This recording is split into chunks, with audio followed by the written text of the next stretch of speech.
Y compartir pantalla. Bueno, ayer habíamos quedado aquí, que era prácticamente, les quería empezar a explicar un poquito, ¿no? Finalmente cómo se clasificaban las rocas ígneas, ¿no? Y cómo esto por ahí toma un poquito de tiempo, por ahí es piola, pensarlo, digamos, o analizarlo por ahí tranquilos. No es difícil comprender la clasificación. En general, digamos, estos métodos, la verdad, han sido hechos para justamente que reducir, ¿no es cierto?, la incertidumbre que existía con respecto a la nomenclatura de las rocas y, de alguna manera, también tener nombres estándares, ¿no es cierto?, para cada litología, ¿no?, en particular.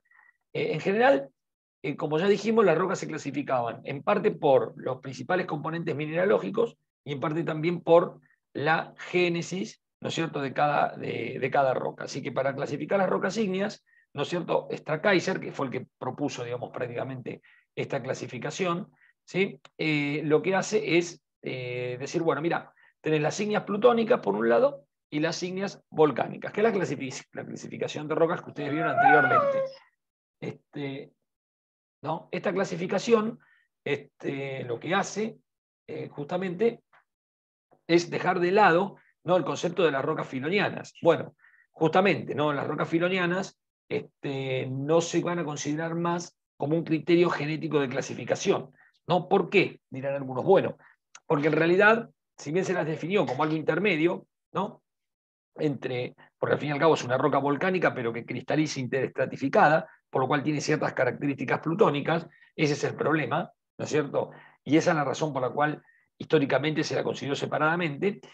Para clasificarla se considera que no es necesario, o sea que en definitiva, ¿sí?, si la roca tiene la suficiente granularidad como para considerarla plutónica, bueno, que se clasifique como plutónica, y si no la tiene, entonces que se clasifique como volcánica. Y listo, digamos, ¿no? Sin mayor problema. El hecho de que, bueno, lo haya hecho, digamos, en ciertas condiciones a lo mejor intermedias de génesis, no implica que merezca, digamos, una clasificación independiente. Entonces, sobre la base de este criterio, esas quedan fuera, ¿no? Y las divide solamente en plutónicas y volcánicas. En realidad, lo que hace es proponer la observación de las mismas familias, ¿no?, de silicatos para la clasificación. Es un triángulo que provoca un rombo, el romboédrico, como el que ven ahí, en donde en cada extremo del triángulo, ¿no es cierto?, vos en estas clasificaciones siempre, en los picos, en los vértices, tenés el 100% de la composición de ese mineral, ¿no?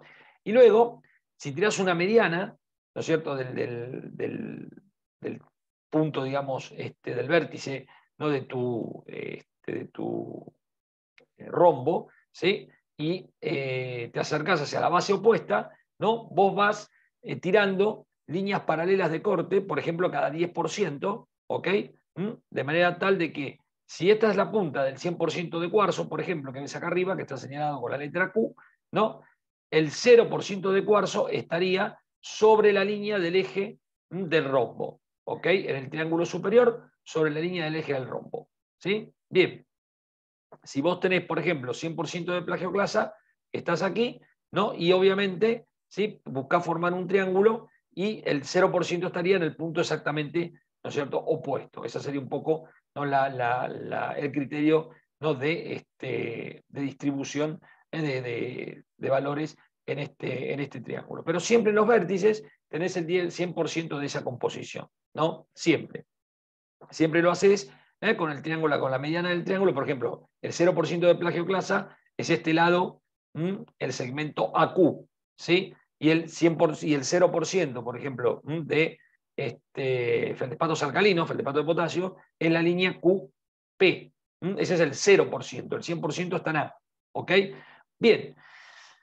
¿Qué minerales se emplean para clasificar? Bueno, se emplean normalmente cuarzo, ¿sí?, plagioclasas, cualquiera sea la misma, sin identificación, plagioclasas totales, ¿sí? Feldespatos alcalinos, por eso están con la letra A, ¿no? Pero se refiere a feldespatos de potasio, esos son los feldespatos alcalinos, normalmente, y la F sí, que corresponde a feldespatoides, que son feldespatos que han cristalizado con déficit de sílice, ¿sí? Que son rocas muy particulares, ¿no es cierto?, pero que aparecen, digamos, en la naturaleza. Entonces, en realidad, esto establece, ¿no es cierto?, una serie de campos, como ven acá. Estos campos no están, de alguna manera, acá está al revés, ¿no? Donde dice rocas plutónicas está el cuadro volcánicas, donde dice volcánica está el cuadro plutónica, lo puse invertido, ¿eh? Pero bueno, pero funcionan exactamente igual, ¿no es cierto? Los campos sí han sido definidos, si quieren, arbitrariamente, o por la comisión, digamos, que creo que esto se reunió en la IUX en algún momento y aceptó esto como clasificación. Entonces, bueno, ellos plantearon, ¿no?, que las líneas divisorias, ¿sí?, de cada campo definen el tipo de roca, ¿no? De manera tal que, por ejemplo, ¿no?, una granodiorita, como ven acá, ¿no?, es una roca, la cual cae en un campo porcentual de relación entre cuarzo, plagioclasas y feldespatos, ¿no es cierto?, de potasio. Entonces, ¿qué es lo que tengo que mirar para clasificar una roca? Lo que tengo que mirar fundamentalmente es la presencia de cuarzo, feldespato de potasio y plagioclasa, ¿no? Entonces, en función de eso, en función del porcentaje relativo, si yo digo, bueno, esto tiene, no sé, un 40% de cuarzo, un 50% de plagioclasa, ¿sí? Con un 30-40 y un 30 más de feldespato alcalino, bueno, esa relación, ¿no es cierto?, si la busco en este triángulo porcentualmente, va a definir un punto que va a caer dentro de algún campo. Bueno, en el campo en el que caiga, ¿sí?, será el nombre que recibirá la roca. Entonces, esto significa de que las rocas, ¿sí?, en realidad corresponden a un rango, ¿sí?, de componentes mineralógicos. Es decir, un granito, si no tiene una composición mineralógica porcentual definida, sino que es un rango, ¿sí?, un rango que está acotado, ¿ok?, por justamente los campos que se definen, ¿sí?, en este cuadro, digamos, que se llama QAPF o esta clasificación, ¿no es cierto?, de Stracaiser, ¿sí? Tanto para rocas plutónicas como para rocas volcánicas, los límites pueden ser ligeramente diferentes, porque como ven acá, ¿no?, están marcados de distinta manera. Si yo reconozco, sí, que hay feldespatoides, entonces en lugar de utilizar la parte superior del cuadro, utilizaré la parte inferior del cuadro, ¿ok? En ese caso, el feldespatoide es un mineral, si lo reconozco, entonces, porque si hay feldespatoides, no hay cuarzo. No puede haber cuarzo justamente porque no hubo exceso de sílice, no alcanzó la sílice para que el sobrante, el remanente, cristalizara como cuarzo, ¿sí? O sea, no es compatible una cosa con la otra. Si hay cuarzo es porque sobraba sílice. Si no hay, ¿sí?, entonces hay feldespatoides, ¿ok? Bien, si aparecen los feldespatoides, entonces, puede haber plagioclasas, feldespatos alcalinos y feldespatoides. Lo que no puede haber son feldespatoides y cuarzos al mismo tiempo, ¿no? Por eso están opuestos los triángulos unos con otros. Bien, entonces uno directamente, si lo que veo son feldespatoides, lo que hago entonces es clasificar en la base inferior del triángulo. No son muy comunes, no son rocas, sí, muy comunes, pero si uno las encuentra, las puede clasificar así. Este criterio de clasificación triangular, romboédrico, es muy común, lo van a ver que es muy común en geología, van a ver que se repite, ¿no es cierto?, con las rocas sedimentarias, se repite también, digamos, incluso en hidrogeología, hay una gran cantidad de clasificaciones, sí, que emplean este tipo de sistemas, ¿no? Con componentes principales y con rangos, de alguna manera, de concentración o rangos porcentuales, ¿sí?, de presencia, en definitiva, de concentración, ¿sí?, de minerales, digamos, en la roca. Ahora, ¿qué pasa? ¿No? Alguien puede decir, bueno, está bien, bárbaro, si veo el cuarzo, veo el feldespato y veo las plagioclasas, pues todo muy lindo, pero ¿qué ocurre si tengo una roca, la cual es mucho más básica, ¿sí?, o ultra básica, en la cual el proceso de cristalización se detuvo a mayor temperatura y entonces no logro, o porque no hay, o porque no se generó, ¿no es cierto?, no alcanzó a diferenciarse y entonces no se generó ni cuarzo ni ningún tipo de feldespato, o por lo menos no son visibles, o no son componentes mayoritarios, que eso también puede ocurrir. Eso te puede pasar con las plagioclasas, por ejemplo, ¿no? Porque puede estar presente la nortita, ¿sí?, en una roca ultra básica, pero, sin embargo, ¿no?, esta porcentualmente no es significativa, no ocupa un porcentaje importante. Bueno, en el caso en el que vos te encuentres con rocas ultra básicas, ¿sí?, lo que te proponen, ¿no?, estos Stracaiser, es que utilices el triángulo que se encuentra a la derecha, ¿no?, que ese lo que hace justamente es clasificar tu roca en función del contenido de piroxenos, clinopiroxenos y horblenda, que es un tipo de anfíbol. ¿Ok? Los piroxenos, ortopiroxenos y clinopiroxenos, ¿sí? Son un nombre que diferencia, digamos, a los piroxenos en función del ángulo de birrefringencia. Esto es medio complicado, ¿no? Pero para cualquier mineralólogo o experto en esto, ¿sí? Los puede identificar con relativa facilidad, ¿no es cierto? Y justamente son dos familias de piroxenos de distintos rangos de temperatura. El otro, por supuesto, si la horblenda es un anfíbol, como ya saben, como ya explicamos, son cadenas dobles de silicatos, los piroxenos son cadenas simples de silicatos, entonces vos identificás la proporción porcentual, ¿sí? De cada uno de estos, que créanme, en el microscopio óptico sí son relativamente, ¿pondrán una muestra de mano? Seguro que no, pero en el microscopio van a ver simplemente una pasta negra, ni mucho, o cristales negros, sin mucho que definir, pero en el microscopio sí se puede identificar mucho mejor tanto la horblenda como los piroxenos, ¿sí? Entonces, directamente, en función de los contenidos porcentuales de cada uno de los mismos, vos podés clasificar esa roca ultrabásica, ¿no? Con, bueno, digamos, con los nombres que te establecen, ¿sí? El campo triangular que ves acá. Lo mismo, calcular los porcentajes, pero entras en otro modelo de clasificación, ¿sí? Que bueno, acá abajo lo tienen, ¿no es cierto?, agrandado, ¿no? Ortopiroxenos, clinopiroxenos, ¿sí? Y olivinas, por ejemplo, en este caso, sí, para rocas todavía mucho más ultra básicas, ¿no? Que las puedes identificar. Bien. Y después tenemos otro problema. ¿Qué pasa con las rocas volcánicas? Bueno, las rocas volcánicas, sí, es que tenemos dos tipos de rocas volcánicas. Por un lado, las que se provocan, las que ustedes a lo mejor imaginan que se generan a partir de las coladas lávicas, lo cual es cierto, eso es un tipo de roca volcánica, ¿ok? Pero luego tenemos otro tipo de roca volcánica que se produce por acumulación, ¿sí? De material volcánico expelido a la atmósfera. Es decir, a ver, hay rocas volcánicas que son productos, digamos, por los derrames lávicos. Ahora, si alguien está siguiendo un poquito, digamos, por ahí la erupción del volcán viejo en la isla de Palma, verán, digamos, ¿no?, de que si hay un frente de lava que avanza, relativamente muy lento, ¿sí? Eso es porque es una lava un poquito más ácida, ¿no es cierto? O sea, con más contenido de sílice, de la que por ahí estamos acostumbrados a ver en las películas, ¿no? Donde vemos a lo mejor erupciones de tipo hawaiano, ¿no? Que son en general rocas más básicas, ¿no? Y tienen mayor fluidez, esas son un poco más lentas. Y habrán notado, ¿no? Alguien me dirá, bueno, en definitiva, esta es la imagen que yo puedo tener de la génesis de una roca volcánica. Es decir, esas coladas, en definitiva, se van enfriando y van generando algún tipo, ¿no es cierto?, de roca, producto de eso, ¿no?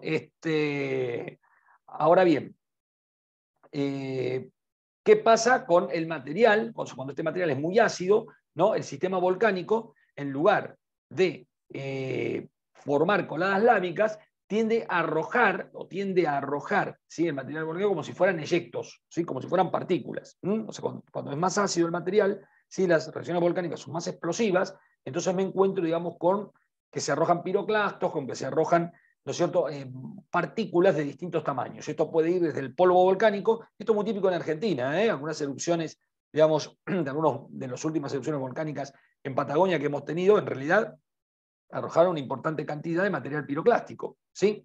Y este material piroclástico, de alguna manera se acumula, a veces incluso cae con cierta temperatura, ¿no? Bueno, esto se acumula en algún punto y forma un tipo particular de roca que recibe el nombre de roca piroclástica, ¿no es cierto? Pero la roca piroclástica, digamos, de alguna manera, como son partículas, ¿no es cierto?, estas partículas suelen tener, ¿sí?, tamaños relativamente definidos. Tampoco son muy precisas, pero suelen tener tamaños relativamente definidos, ¿no? Entonces, estos tamaños definidos, ¿sí?, que obviamente hay una denominación, digamos, muy extensa. Si uno se mete con esto, bueno, vas a encontrar de que hay, digamos, una muy extensa denominación, ¿sí?, de rocas piroclásticas, pero en general para clasificar se utilizan tres tipos, ¿no? Las que son mayores de 64 milímetros, o sea, fragmentos de más de 6 centímetros, para que vos te ubiques rápidamente, que normalmente reciben el nombre de bombas volcánicas o bloques volcánicos. Estas pueden ir de 6 centímetros o mayores, ¿eh? Hay tamaños de bombas volcánicas que pueden tener, yo qué sé, el tamaño de una mesa. ¿Ok? Eso también puede pasar, ¿sí? Pero bueno, en general, ¿sí? Ese es un tipo de material piroclástico, ¿sí? Hay lo que se llama lápili, que esto es un rango de medidas entre 2 milímetros y 64 milímetros, ¿sí? Normalmente, a ver, la última erupción esta que, por ejemplo, cayó en Bariloche hace poco, alguno la recordará, una que arrojó un material de tipo pumicio muy liviano, que incluso en un principio parecían como una suerte de pellets, para que ustedes se imaginen, ¿no es cierto? Que incluso por las oquedades lograba hasta flotar arriba de Nahuel Huapi, ¿no? Durante un tiempo, justamente porque tenía una pérdida de volátiles muy grande, tenía muchos agujeritos que mantenían aire y hacían, y tras que era muy ligera el material, incluso flotó, se acumuló en los techos, se acumuló en las calles, bueno, por ahí lo recuerdan, no fue hace mucho, fue hace 10 años aproximadamente. Bueno, eso tenía tamaño lápili, por ejemplo, ¿no? Porque más o menos las partículas sí tenían en ese tamaño. En la Facu tengo un par de muestras de esa erupción, ¿no? Y si lo ven, tienen más o menos, qué sé yo, alrededor de 30 milímetros, 15 milímetros, andan en ese tamaño, ¿no? Así que eso sería lo que se llama lápili. Y luego tenés el polvo volcánico, ¿sí? Polvo o ceniza volcánica, que normalmente sí se acepta, de que cualquier cosa o cualquier partícula que tiene menos de 2 milímetros, ¿no es cierto? Bueno, constituye ese tipo de material. Bueno, obviamente puede haber, el volcán cuando expele, ¿no es cierto?, estos materiales, ¿sí? Expele todo, o sea, la bomba volcánica normalmente va a estar relativamente más cerca, por supuesto, no de la zona de eyección, mientras que a lo mejor los materiales más finos van a estar más lejos, pero en general, ¿sí?, las rocas se componen por una composición, ¿no es cierto?, de todo este material. Puede predominar algunos, seguro, pero en general, digamos, hay una mezcla, ¿no?, de todo esto. Bueno, en función de la relación porcentual que vos podés ver en una roca piroclástica de este tipo de materiales, pueden predominar unos, pueden predominar otros, sacás los porcentajes, entras en este gráfico triangular y clasificás la roca piroclástica, ¿sí? De todas maneras, esto es una simplificación, quiero aclararles, no, porque las rocas piroclásticas, la verdad, son bastante complejas, ¿no es cierto? Y han requerido o requieren normalmente de estudios bastante específicos. Pero, por lo menos para tener una clasificación macroscópica, ¿sí? La clasificación de Stracharsia de Rayux, que es esta, ¿sí? Es relativamente útil. Esto que les estoy contando sería, ¿no es cierto?, la forma oficial con la cual hoy en día los geólogos clasificamos las rocas en la naturaleza, ¿sí? Hoy en día los geólogos, si queremos clasificar rocas en la naturaleza, utilizamos esta clasificación, ¿ok? Entonces lo hacemos con muestras de mano, si la roca es granular y lo permite, aunque no es un método muy fiable, no, porque no se le pueden escapar cosas, ¿no? Y además porque no todas las rocas tienen un desarrollo cristalino que lo permiten, y si no, directamente, ¿no?, con corte delgado, ¿sí? Algunas, por supuesto, invariablemente las rocas ultrabásicas, ¿no es cierto? Lo más probable es que necesites el corte delgado, porque la única manera de distinguir un ortopiroxeno de un clinopiroxeno es a través, digamos, del estudio microscópico. A lo mejor por las rocas piroclásticas podéis hacer un intento de clasificación en el terreno observando, digamos, el tamaño de partícula, eso por ahí sí podéis lograrlo de alguna manera. Pero bueno, este es el método, digamos, con el que se clasifican las rocas ígneas, en particular.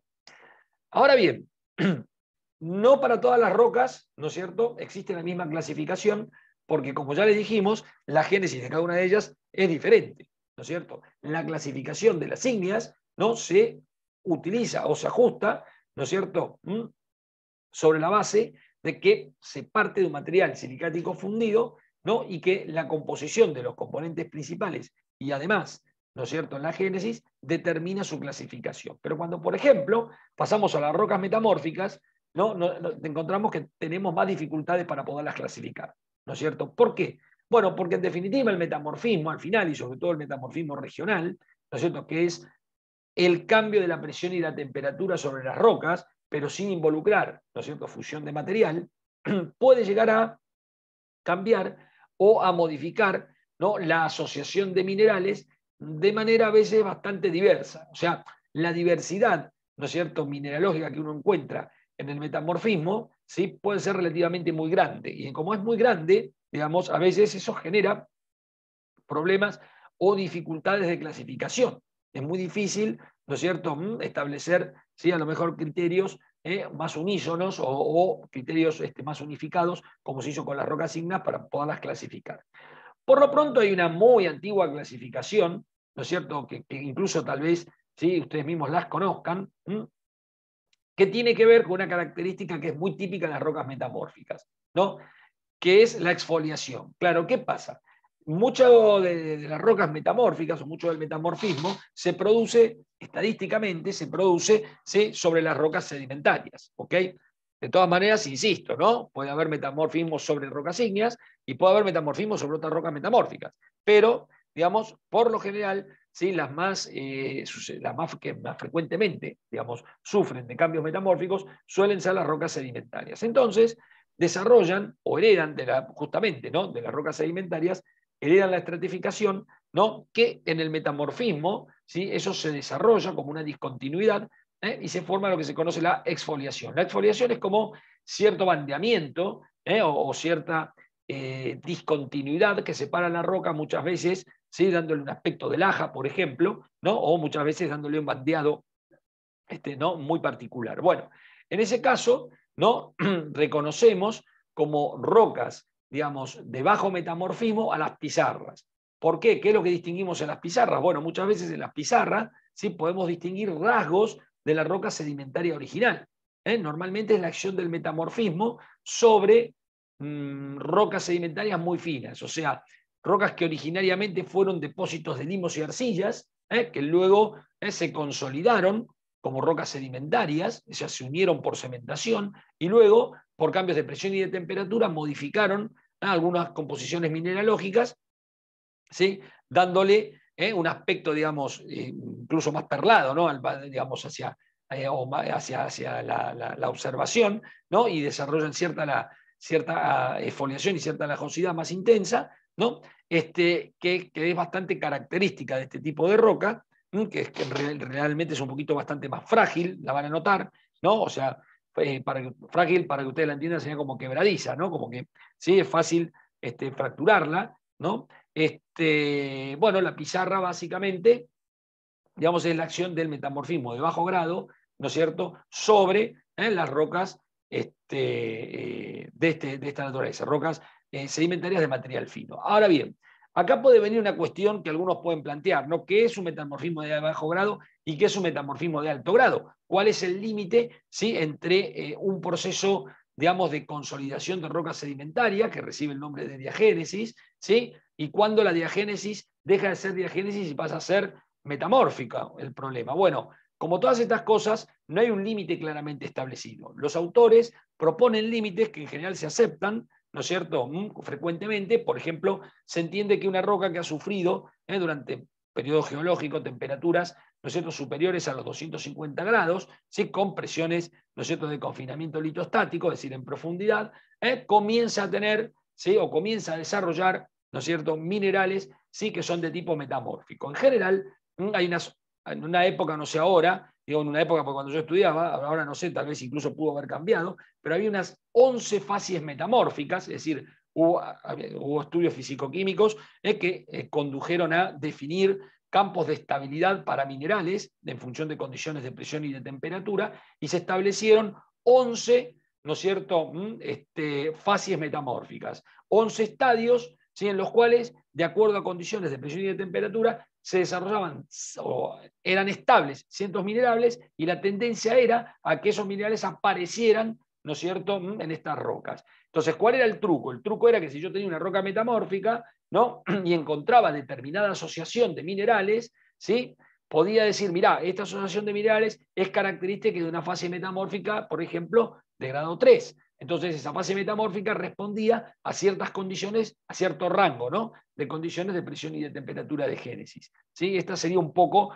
el mecanismo de esto. Pero claro, esto se torna bastante complicado porque, por supuesto, requiere de un análisis mineralógico muy detallado, ¿no es cierto?, de las rocas metamórficas y ser un verdadero experto en el tema. Es decir, para poder ubicar exactamente, ¿no?, qué grado de metamorfismo tiene una roca. Clasificarlas de esa manera es relativamente bastante incómodo, porque muchos de estos minerales no son fáciles de encontrar, pueden no estar presentes en una proporción relativamente apreciable, ¿no es cierto? Lo cual hace que con el microscopio a lo mejor uno no pueda verlos, ¿sí? Otros métodos de determinación pueden ser muy caros o muy complejos de aplicar. Bueno, digamos, no es, o sea, es algo que está bien, digamos, como justificativo teórico, físico-químico de la génesis de estas rocas, pero que de alguna manera no es sencillo de llevar eso, ¿sí? A una identificación, digamos, ¿sí? O a una nomenclatura en el campo, ¿no? Entonces sigue siendo, ¿no? La nomenclatura, digamos, que ven acá, si quieren, de la textura y el bandeamiento, ¿no? Y el tipo de minerales, sigue siendo todavía, ¿no? La forma relativamente más frecuente de clasificar la roca metamórfica. Otro grupo, por ejemplo, de roca metamórfica son las filitas. Las filitas en general sí también es metamorfismo que normalmente toma lugar, ¿no? Sobre, acá ya en material clástico más grueso, como por ejemplo areniscas. Uno empieza o ve cierto bandeamiento, se ve, digamos, también cierto grado de foliación, pero menos desarrollado que la pizarra, ¿no? Y también empiezan a aparecer minerales claros y oscuros, que se llaman así, ¿no? Que forman parte, ¿sí? de esta roca, y por lo general, digamos, se asigna esa nomenclatura. Alguien me puede decir, bueno, pero a ver, ¿cuál es el límite exacto entre una? No, no hay un límite exacto entre una pizarra y una filita. Si yo tengo algo que se parece y que está en el medio, voy a tener dificultades para ponerla en uno u otro lado, ¿ok?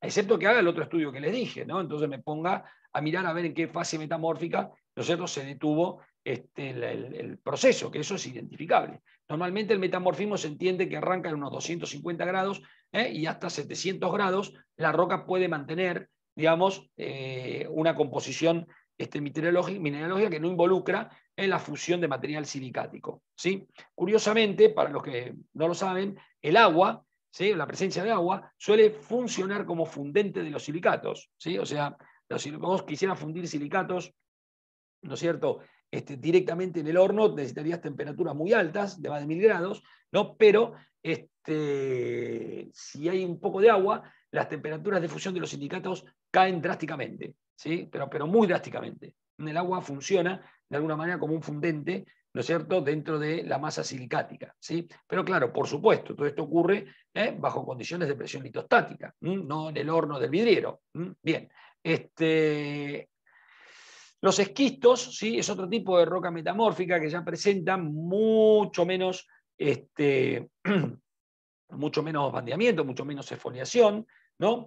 Y a veces es muy difícil de reconocerlas, ¿no es cierto? Justamente porque esquisto es un término muy genérico que puede afectar tanto a rocas sedimentarias afectadas, ¿no es cierto?, por este metamorfismo, como también ¿sí? A otro tipo de rocas, ¿no? Entonces, muchas veces ¿sí? Son más complicadas o más complejas de identificar en el terreno, ¿sí? Y a veces incluso por esa razón, normalmente funcionan como un nombre genérico, ¿no? Bueno, cuando uno habla de esquistos es porque es algún tipo de roca metamórfica, pero que no tenemos muy en claro a priori, o por lo menos de la identificación de campo, ¿no es cierto?, de qué se trata específicamente. Y finalmente, digamos, las rocas metamórficas de más alta temperatura y presión es lo que se conoce con el nombre de gneiss. Si el gneiss sí es fácil de identificar, porque el gneiss, digamos, por ser de más alta temperatura, y en general producto del metamorfismo regional, o sea que tiene más tiempo geológico ¿sí? Para recristalizar, desarrolla cristales ¿sí? De minerales claros y oscuros, leucocráticos y melanocráticos, que es el término que se emplea justamente por derivar, ¿no?, de los términos en griego, y provoca además un bandeamiento ¿sí? De estos minerales, como ven en la foto, ¿no? Se ven como bandas, ¿sí? Ven de minerales claros, blanquecinos, ¿sí? Y otras de bandas oscuras, de minerales más oscuras. Este bandeamiento, esta separación, ¿no es cierto?, de los minerales, es muy típico de los gneiss. Los más cercanos que pueden tener para observar son los de la isla Martín García. ¿Sí? Hay una gran cantidad, el otro día alguien ayer preguntaba, ¿no es cierto?, por los granitos, ¿no es cierto?, o los adoquines, de qué material están hechos. Bueno, pues los que han venido de la isla Martín García, sí, algunos justamente están hechos de gneiss. En realidad son metamorfismos de alto grado, ¿sí? Y la verdad es que muchos ¿sí? Son a veces confundibles con rocas ígneas, justamente por esta razón, ¿no? O sea, si puedes estar en el campo y si no ves bien el bandeamiento, no ves bien las cosas, puedes llegar a confundir, ¿no? Y pensar que el gneiss sí se trata, digamos, de algún tipo de roca ígnea, cuando en realidad es un metamorfismo de alto grado. Y en algún punto podrían ofrecerte, como en el caso de los adoquines, ¿sí? Las mismas características o propiedades mecánicas que te ofrecía un adoquín, digamos, de roca ígnea, ¿no? Exactamente lo mismo. Bien, como ven, ¿no es cierto? En el metamorfismo la cosa se pone un poquito más complicado, ¿no?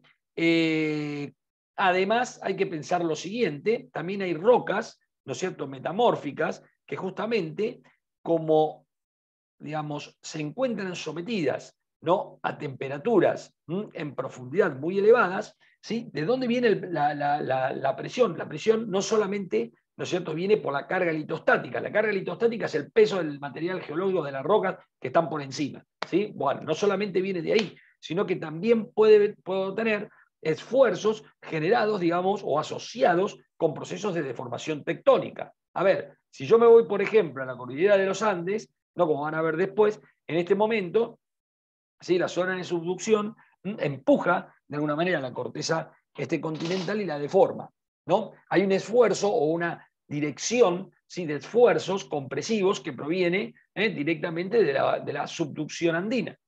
¿Hacia dónde? Si quieren, hacia el antepaís, hacia la Argentina, para decir así, ¿ok?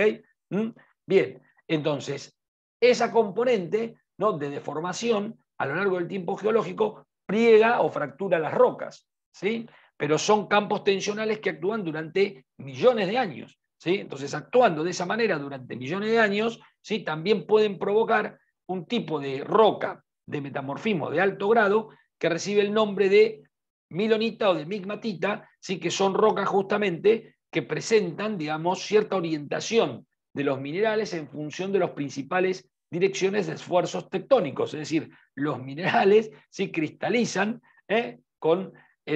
orientados en función de los esfuerzos, ¿sí?, o incluso presentando cierta fluidalidad, o como si presentaran cierta fluidalidad, ¿no? En ese caso, me encuentro con rocas que se llaman milonitas o migmatitas, que son de alto grado, o representan eso, ¿no?, y esfuerzos tectónicos muy importantes. O sea, estas son rocas, sí, que normalmente las van a encontrar, ¿sí?, cerca de procesos orogénicos muy intensos, como la orogenia andina, el Himalaya, ¿sí?, o algún otro proceso, digamos, de esas características, ¿no?, que es donde realmente se manifiestan. Y luego tenemos, ¿sí?, el metamorfismo de contacto, y en general los mármoles, ¿no?, como habíamos hablado. El metamorfismo de contacto, sí, era el que ocurría cuando, ¿no?, digamos, algún material silicático fundido alcanza por alguna razón profundidades más someras, esa razón puede ser un dispositivo volcánico, ¿sí?, pero no llega a la superficie, pero a lo mejor se queda consolidando, qué sé yo, a 2-3 kilómetros de profundidad, ¿no? Y toma contacto con rocas sedimentarias, ¿sí? Bien, estas rocas sedimentarias, al haber una nueva fuente de calor, en el contacto, ¿no?, entre este material silicático y la roca sedimentaria, ¿sí?, se produce una condición, digamos, una muy, muy particular, que da lugar a cierto metamorfismo, ciertas rocas metamórficas que son producto de este contacto, ¿sí? Pero esto no necesariamente, acá no necesito, digamos, un proceso geotectónico, ¿no es cierto?, para que se genere el metamorfismo, ¿no? O sea, sino que alcanza simplemente con que parte de un material de mayor temperatura entre en contacto con otro de menor temperatura y mientras se enfría en el contacto de ambos, genera algún tipo de rocas metamórfica. Muchas de ellas han tenido valor, o tienen o han tenido, sí, valor comercial apreciable, ¿no? En este tipo tenés los que se llaman Horfels, ¿sí?, que es un tipo particular de metamorfismo de contacto, ¿sí? Las serpentinas, ¿sí?, que esas a lo mejor se conocen porque de la serpentina nosotros se separaba lo que conocen como asbesto, que en una época se empleaba como material ignífugo. Ahora, bueno, están medios prohibidos, pero en general, pero se usó durante mucho tiempo. Y finalmente, los mármoles, ¿sí? A veces el mármol también puede ser producto también del metamorfismo regional, pero también puede ser producto muchas veces, o puede desarrollarse por contacto, ¿no es cierto? El mármol lo que no tiene es posibilidad de, o sea, sí, recristaliza, pero como carbonato de calcio, ¿no es cierto? Porque como es la acción del calor sobre la roca caliza, normalmente no hay, digamos, mucho, el material más abundante es ese, ¿no es cierto? En general los mármoles presentan impurezas de rocas silicáticas, por supuesto. En muchos casos, sí, el grado de metamorfismo que sufre un mármol es gracias a eso, ¿no? Por ejemplo, cuando vos ves un mármol, ¿no? Si ves el mármol de Carrara, ese no te va a servir, porque ese justamente, ¿no? Prácticamente son calizas con muy poca impureza y entonces recristalizan como mármol, pero hay otro tipo de mármoles donde vos ves vetas, por ejemplo, oscuras, ¿sí? O vetas de colores, la que fueran, que eso ha sido originariamente algo de material sedimentario donde hay minerales diferentes al carbonato de calcio y que te pueden llegar a dar información sobre el grado de metamorfismo que sufrió justamente, ¿no es cierto?, el mármol, gracias a que están esas trazas ahí, porque en el mismo carbonato es muy difícil de determinar, ¿no? Como ven, clasificar rocas metamórficas es una cosa un poco complicada, ¿no? A veces hasta resulta por ahí más complicado, sí, bueno, uno las identifica, por supuesto, en el terreno, pero te puede resultar a veces no tan sencillas, ¿no es cierto?, de clasificar o de definir y son fácilmente confundibles, ¿no es cierto?, entre sí. Así que esto, a lo mejor ya necesitas un poco de experiencia de la mirada de un geólogo, ¿no?, para poderlas clasificar con un poquito de precisión. Y finalmente, las rocas sedimentarias, que por supuesto también se clasifican. Pero esto, incluso para los que hayan cursado ingeniería civil alguna vez, a lo mejor les resulta, digamos, un poco más conocido, justamente por el tema de la mecánica de suelos, que es un aspecto que, bueno, que en general se los cuentan a lo largo de la formación y por ahí tiene un poquito más o los agrónomos que de pronto frecuentemente trabajan en suelos, ¿sí?, que por lo general, ¿no?, o que muchas veces los suelos más productivos, ¿sí?, se desarrollan justamente sobre rocas sedimentarias, entonces lógicamente, ¿sí?, están a lo mejor lo tienen más presente, digamos, ¿no?, como sistemas de clasificación. La roca sedimentaria, como se compone de partículas, ¿no es cierto?, erosionadas, meteorizadas, erosionadas y transportadas en el sistema exógeno, te permite clasificarlas en función del tamaño de los granos y de las partículas. Que eso sí ayuda mucho porque, por supuesto, es algo que vos podés medir, ¿no? Entonces, acá tenés, ¿no es cierto?, dos tipos, ¿no?, de criterios, ¿no? El tamaño de la partícula, ¿no?, y a veces también la textura, sí, que puede llegar a ayudarte un poco, pero lo determinante en una roca sedimentaria siempre, sí, es el tamaño de partícula. En general, y esto es importante, sí, por una cuestión de nomenclatura, si lo que se deposita, sí, en un determinado momento, a lo mejor por la acción fluvial de un río que arrastra, digamos, material clástico, lo que deposita en algún punto, ¿sí?, son partículas con un tamaño que supera, digamos, los 2 milímetros, ¿sí?, ese depósito se lo reconoce como un depósito de grava. Bien, si tiene entre 2 milímetros y 0.1, perdón, y 1 sobre 64 partes, me parece, de milímetro, eso se reconoce como arena, ¿ok? Si tiene entre 1,64 y 1 sobre 256 partes de milímetro, eso se reconoce como limo. Y finalmente, si las partículas son más pequeñas, de 1 sobre 256 milímetros, entonces eso lo reconozco como arcilla, ¿ok? A ver, primer tema a aclarar para no confundir, ¿sí? Hay una arcilla que se utiliza como nombre denominativo de un conjunto de silicatos, ¿sí?, los cuales son estables o muy estables en las condiciones exógenas. Esas son las arcillas mineralógicamente hablando. Bueno, ahí tenemos la vermiculita, qué sé yo, la caulinita, la monmonilonita, etcétera, etcétera, etcétera. Que en realidad es una familia, cada uno de estos nombres que estoy diciendo, sí, incluso es una familia de silicatos, también que tiene una estructura silicática más o menos definida, pero que pueden cambiar, obviamente, además del contenido de agua, por supuesto, también la participación de ciertos cationes, ¿no? Entonces, algunas más conocidas por ahí pueden tener un nombre específico, pero otras a lo mejor caen en nombres genéricos justamente porque no son tan típicas. Pero es una familia. Bien, esa es la arcilla desde la mineralogía. Ahora, cuando yo lo que estoy hablando acá son de tamaños de partículas. Es decir, puede haber una partícula de cuarzo, ¿sí?, cuyo tamaño final, ¿sí?, por erosión, termine siendo inferior a 1 sobre 256 milímetros. Bueno, eso, ¿sí?, es una arcilla, ¿ok?, pero desde el punto de vista, digamos, de tamaño de partícula, desde el punto de vista clástico, desde el punto de vista mecánico, ¿sí?, no desde el punto de vista mineralógico. Desde el punto de vista mineralógico sigue siendo cuarzo, ¿sí? Por eso, ¿sí?, normalmente en ingeniería civil a veces se habla de material arcilloso, ¿no es cierto?, expandible o no expandible, o se habla de material arcilloso. Claro, porque lógicamente, digamos, yo puedo tener, ¿sí?, por ejemplo, arcillas, ¿no es cierto?, o un depósito de arcillas, ¿sí?, desde el punto de vista del tamaño de partícula, pero que a lo mejor tiene una cantidad, ¿no es cierto?, de arcilla mineralógica relativamente pobre, relativamente baja. Normalmente, ¿sí?, suele ocurrir que no es así y que por lo general el material fino tiene siempre algún contenido, ¿no es cierto?, arcilloso desde el punto de vista mineralógico también importante, ¿no? Por lo general van de la mano. Pero no hay que confundir cuando uno habla de arcillas desde el punto de vista de una fracción granulométrica, o sea, de un tamaño de partícula, cuando uno habla de arcillas es de una mirada mineralógica. No es exactamente lo mismo. Bien, dicho esto, ¿no es cierto?, podemos tener depósitos de grava, podemos tener depósitos de arena, ¿sí?, podemos tener depósitos de limos y podemos tener depósitos de arcillas. Luego veremos más adelante, cuando veamos geología exógena, ¿sí?, cómo es que estas cosas llegan allí. Pero más allá de eso, en un punto los podemos tener. Bien, ahora la pregunta es, si esto está, digamos, en la naturaleza depositado, por ejemplo, en el cauce de un río, ¿no? ¿Es una roca? No, así como está es un depósito sedimentario, ¿sí? Todavía no es una roca. Lo que necesita para generar una roca es litificarse o atravesar un proceso que normalmente afecta a las rocas sedimentarias, que se llama diagénesis, ¿sí?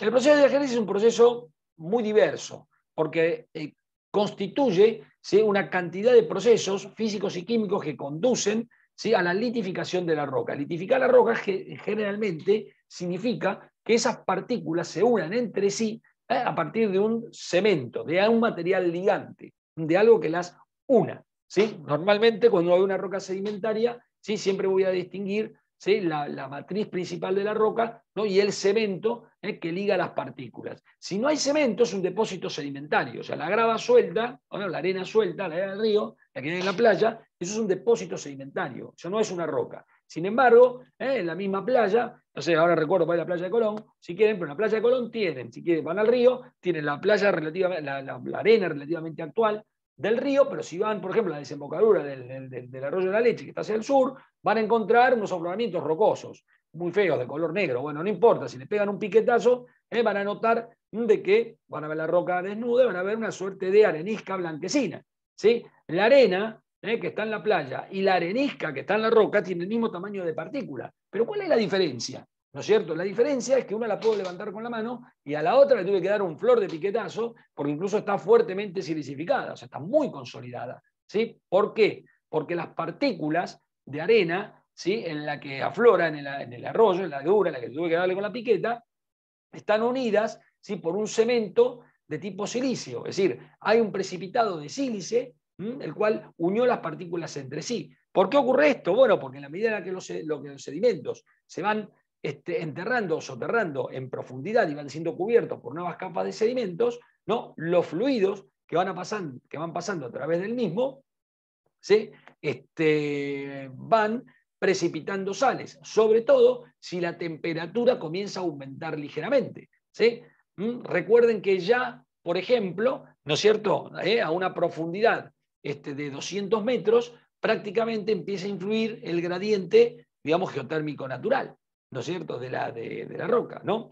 Y esto depende, por supuesto, de cada cuenca en particular, pero en general, si una roca sedimentaria ha soportado temperaturas de entre 70 y 250 grados, ya se considera de que ha tenido algún tipo de grado de diagénesis. De nuevo, esta diagénesis puede ser incipiente o puede ser avanzada. La cementación a veces ocurre a temperatura ambiente. Eso también pasa. Por ejemplo, en el río Uruguay ahora está muy modificado, ¿no? Porque, bueno, antrópicamente, lamentablemente, pero típicamente, ¿sí? Incluso hace, a lo mejor en la época del abuelo, básicamente, ¿sí?, había un truco que hacían que ataban una pava, por ejemplo, de metal, la tiraban en el río, la tenían en el río Uruguay un año, y cuando la sacaban, sí, la sacaban toda con un depósito, ¿no?, de sílice alrededor de la pava, ¿no es cierto? ¿Y eso por qué era? Bueno, porque normalmente, ¿sí?, son aguas que transportan un contenido de sílice relativamente muy elevado, y entonces, ¿no es cierto?, precipitan con relativa facilidad, ¿no es cierto?, formando algún tipo de cemento silicio, ¿no? De hecho, yo tengo datos de agua subterránea, por ejemplo, en unidades acuíferas vinculadas con Serra Geral o con depósitos que fueron de origen originados por el río Uruguay, ¿no? En la formación Ubajay, que incluso llegan a tener valores de sílice casi de 100 ppm. 100 ppm es una barbaridad. Tengo incluso aguas con 400 ppm de salinidad y 100 ppm son de sílice. Eso es mucho, ¿sí? Bueno, evidentemente, además el sílice relativamente se alcanza relativamente rápido el KPS, ¿no? O sea que precipita con relativa facilidad, así que es frecuente, digamos, que forme parte de algún tipo de cemento, incluso en condiciones de temperatura casi prácticamente atmosféricas. También te puede ocurrir con los carbonatos, otro cemento muy frecuente. De hecho, el carbonato es el más frecuente y el sílice, que está también bastante frecuente, le sigue, digamos, un poquito en orden de frecuencia como los cementos más típicos de las rocas sedimentarias.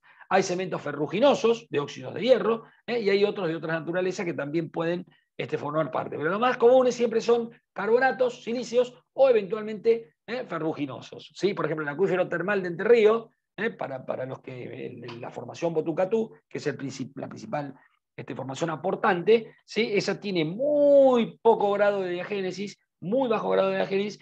La diagénesis tiene apenas una pátina y un cemento, digamos, ferruginoso muy débil. A veces, cuando es un poquito más durito, más cuando presenta un poquito más de cementación, probablemente incluso influye algo de precipitado de sílice, que también puede haber, pero bueno, no mucho, a veces se mezcla, ¿no es cierto? Pero en general sí suele tener un componente, digamos, de cementación que por lo general sí es un óxido de hierro, ¿no? Que también forma parte de la cementación. Hay mezclas, obviamente, ¿no? De carbonatos y sílice, de carbonatos con óxido de hierro, de sílice con óxidos de hierro. Sí, el cemento puede ser muy variado, porque al fin y al cabo es un precipitado químico que depende de condiciones, ¿no es cierto?, de solubilidad que pueden cambiar muchísimo a lo largo del tiempo geológico. Bien, entonces, para que un sedimento se convierta en una roca sedimentaria, tiene que haber un proceso de diagénesis, un proceso de litificación, ¿no es cierto?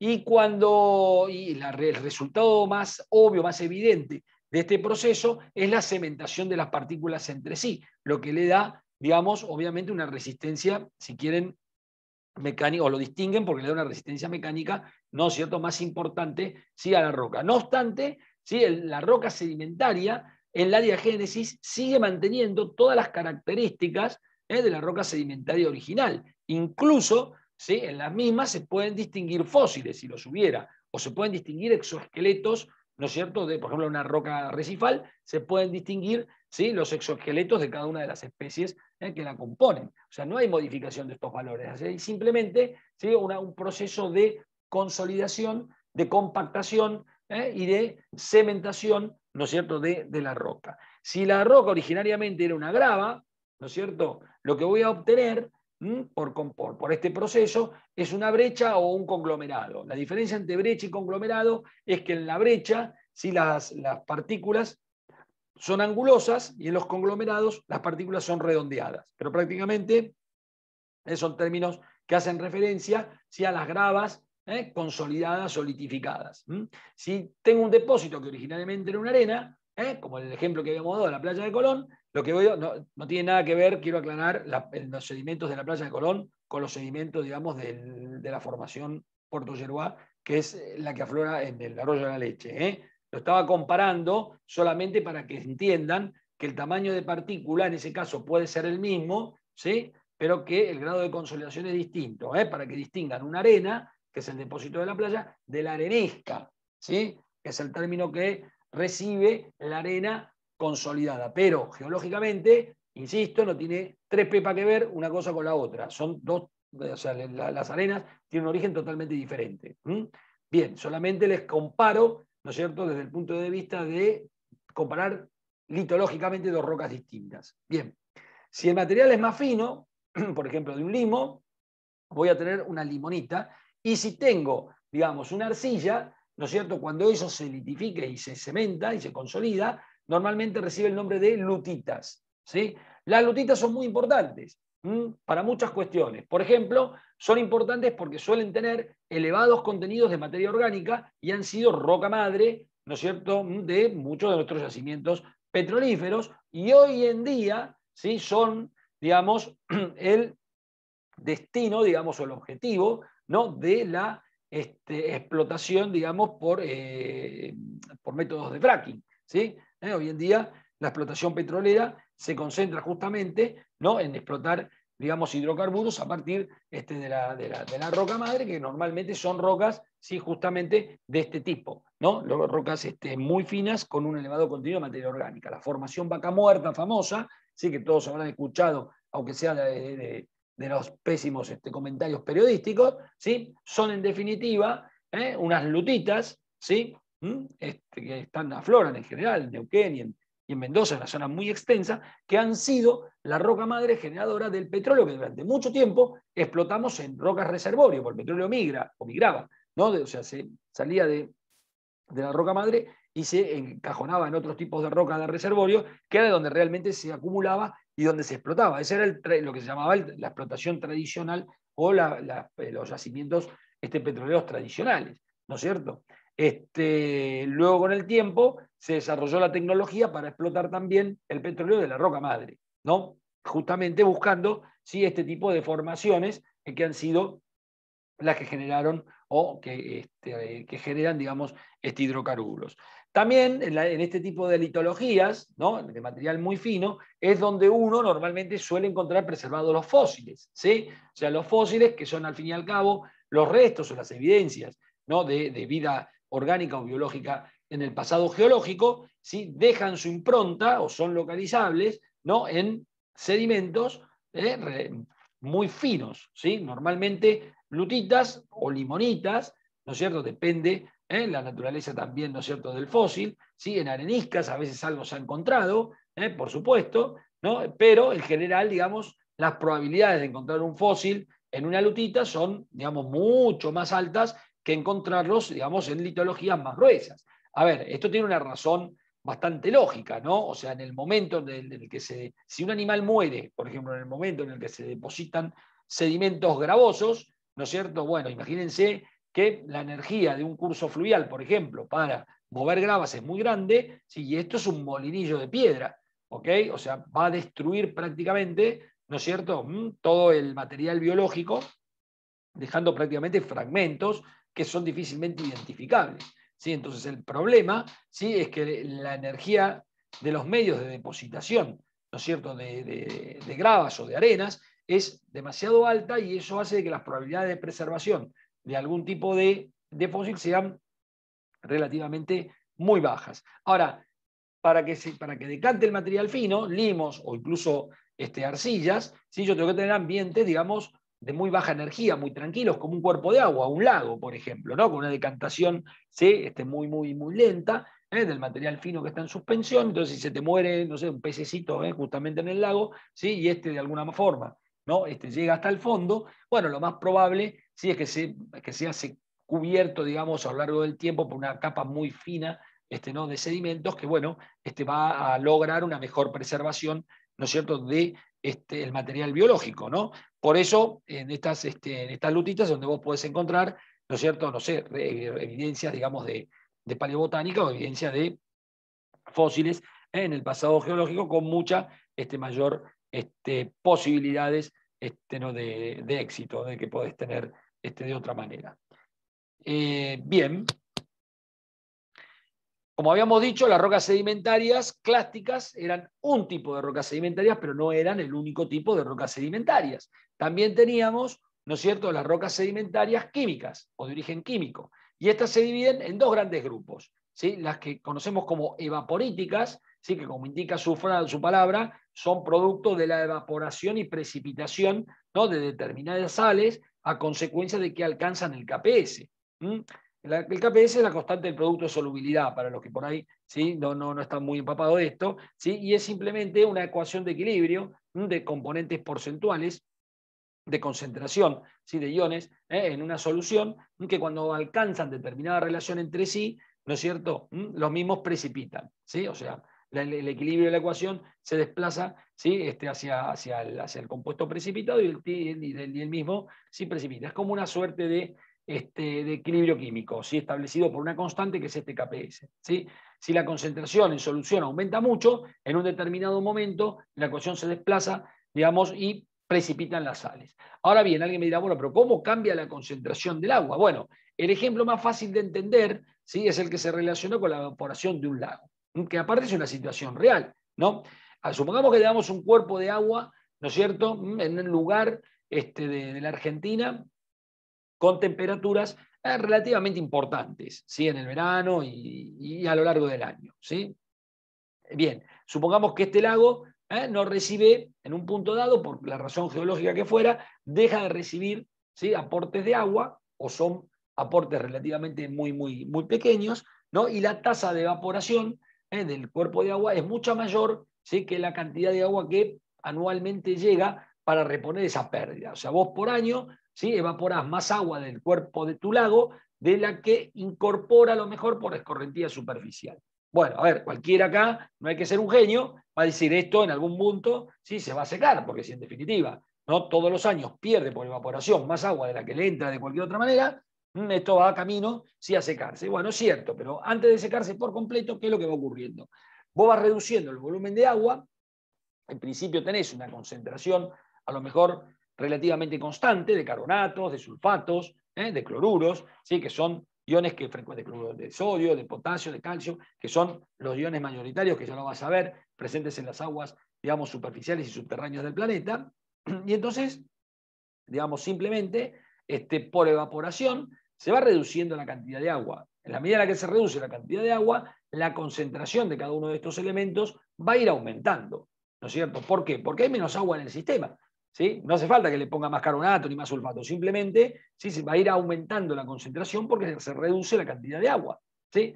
Va a llegar un momento ¿sí? En el que la concentración de carbonatos reducida por evaporación ¿sí? Va a ser lo suficientemente importante como para alcanzar el KPS. Entonces empieza a precipitar.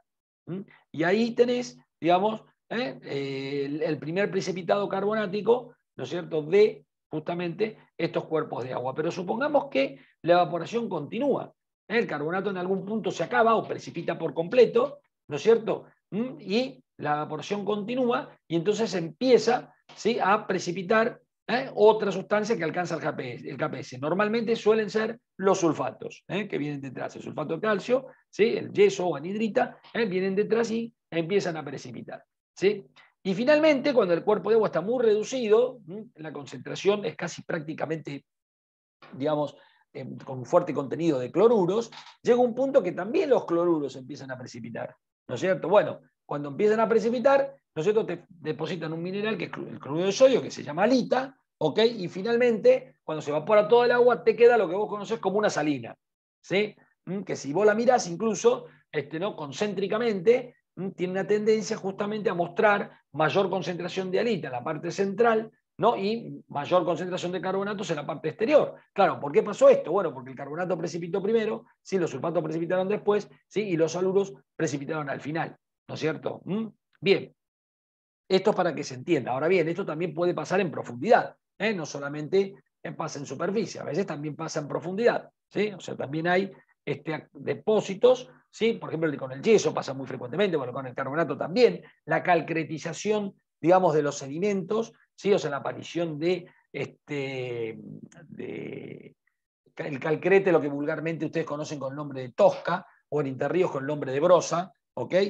Ese proceso de calcretización no es ni más ni menos que un precipitado carbonático, también producto ¿sí? De cambios de condiciones de presión y de temperatura, porque la presión también influye, ¿sí?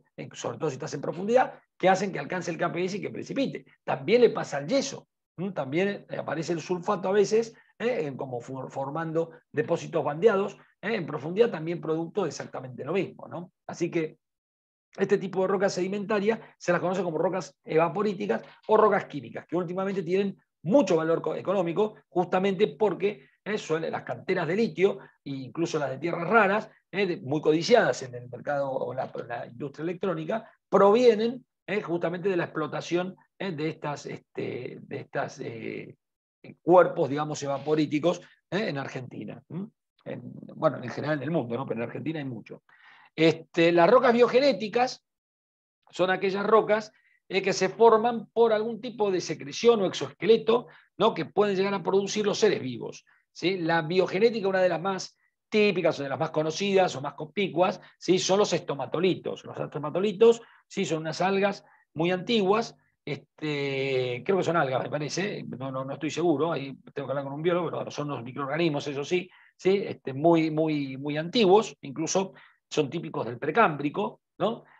O sea, de hace más de 600 o 700 millones de años, ¿no? Los cuales vivían justamente pegados a las rocas y producían una secreción, un precipitado, ¿no? De carbonato de calcio que se iba acumulando entre sí, porque vivían en colonia, se iban acumulando entre sí, entonces finalmente formaban un tipo de roca muy típica que recibe el nombre de estomatolitos. Todavía hay estomatolitos, no crean que no, es simplemente que no son tan importantes, a lo mejor, ¿no es cierto?, biogeológicamente como lo eran en el Precámbrico, pero básicamente sigue habiendo. No es lo único, digamos, una roca arrecifal muchas veces también es una roca biogenética, porque se provoca, ¿por qué? Bueno, a ver, en el arrecife también, nidarios, digamos, qué sé yo, moluscos, bueno, no sé, braquiópodos, o también todo un conjunto, digamos, muy diverso de especies marinas que forma exoesqueletos carbonáticos, viven en una comunidad prácticamente sumergida o semisumergida muchas veces, ¿no es cierto? Bueno, cuando estos mueren o se acumulan, ¿no? Y luego a lo mejor se litifican, ¿no es cierto?, parcialmente y forman un tipo de roca donde vos reconocés prácticamente, mirás una roca de un arrecife y ves prácticamente todas las especies que estuvieron ahí. Bueno, eso es una roca biogenética, ¿no? Esa es suele llamarse o denominarse a veces coquina, ¿sí? Ese tipo de roca. ¿No es cierto? Es una roca biogenética, justamente producto de la acumulación de material, ¿no es cierto?, biológico. Incluso a veces el mar, por ejemplo, puede mover el exoesqueleto de los moluscos como si fueran clastos, acumularlos en un lugar, ¿sí? Y formar, cualquiera que haya ido a la playa, a lo mejor lo vio alguna vez, y formar alguna roca producto de la acumulación de este material biológico. Así que esto también sí aparece como rocas en la naturaleza. Con las rocas sedimentarias hay algo que es un rasgo, digamos, muy importante. En una época, cuando hacíamos el curso presencial, salíamos un poquito ahí a dar una vuelta por Entre Ríos y por ahí íbamos a un par de lugares, ¿no es cierto?, donde se podían ver algunas estructuras sedimentarias y algunos depósitos sedimentarios que tienen cerca.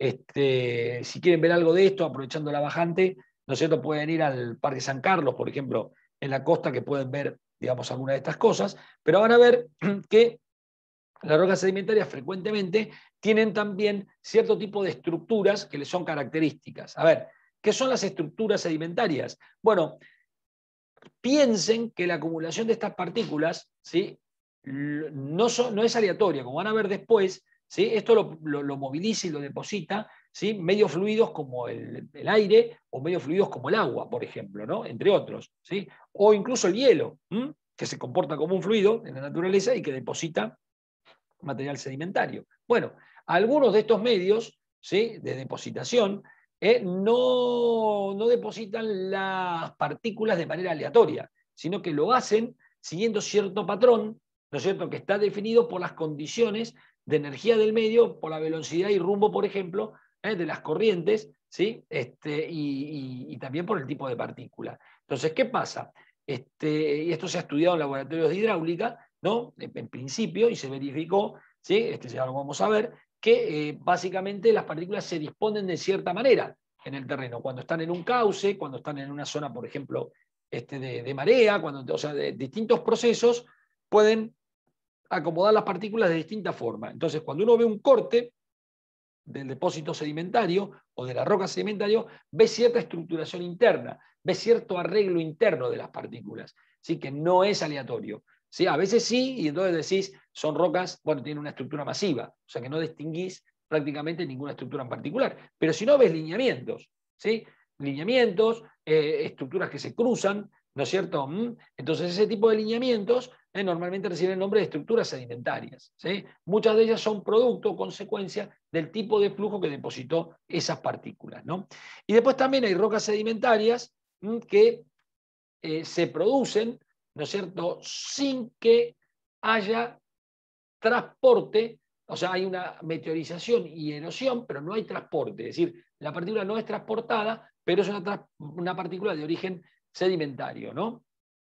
O se la considera sedimentaria. Normalmente esto se recibe el nombre de regolito sedimentario, ¿sí? Y estas rocas, por lo general, tienen nombres muy particulares, ¿no? Por ejemplo, arcosa, ¿sí? Es un término que se utiliza para denominar cierta alteración de rocas ácidas, ¿sí? La cual no ha tenido transporte o muy poco transporte y prácticamente se forma en el mismo lugar. Grauaca también es otra denominación que se emplea para rocas básicas normalmente, del mismo efecto. Tal vez la más típica que están acostumbrados ustedes, ¿sí? a visualizar en el escenario argentino son las lateritas, ¿no es cierto? Cuando vos vas a Misiones y te muestran un depósito laterítico, ¿no es cierto? ¿Sí? Que es producto de la alteración, ¿no es cierto?, in situ del basalto, que no ha tenido transporte. ¿Sí? Es la cobertura superficial del basalto alterada en función de los cambios, ¿no? Verdaderamente drásticos que tiene la roca entre sus condiciones de génesis, ¿no? Y las actuales, es decir, la génesis del basalto a alta temperatura y alta presión, o con minerales estables a alta temperatura y alta presión, ¿sí? Puestos en el medio natural, ¿sí? A una atmósfera y 30 grados, por decir algo, entonces, bueno, nada, claro, reacomoda prácticamente toda su configuración mineralógica, ¿no? Entonces eso define un tipo, ¿sí? De meteorización y erosión, pero sin transporte, porque ocurre allí mismo, y desarrolla un tipo de depósito que normalmente lo denominamos como laterita. La laterita, ¿sí? Es un regolito sedimentario. Es justamente, ¿sí? Una roca que no tiene, que no tiene transporte, ¿no? Pero que también se la considera una roca sedimentaria, ¿sí? Pero bueno, en general, las rocas sedimentarias, ¿sí? Son por ahí un poco más accesibles, ¿sí? o más identificables, dado que vos tenés las clásticas, que reconoces prácticamente tamaño de partículas, las evaporíticas, que reconoces prácticamente una composición mineralógica muy definida, ¿sí? Casi una sustancia química. ¿Sí? Las biogenéticas, donde vos ves que está claramente relacionado con la actividad biológica, ¿no? Las estructuras, una vez que la viste una vez, la ves siempre, es claramente definidas, ¿sí? Y son muy características, indican condiciones de corriente y características de los flujos, ¿no es cierto? Y los regolitos sedimentarios que normalmente los reconoces porque siempre están por encima de la roca madre, ¿no? Estos no tienen transporte, ¿sí? Entonces vos reconoces directamente la alteración de una roca ácida y la arcosa por encima, porque justamente tenés la roca muy cerca, o en profundidad o en contacto casi directo con el material. Entonces, acá hay un poquito más de habilidad, digamos, o de capacidad de reconocimiento, ¿no? De este tipo de rocas.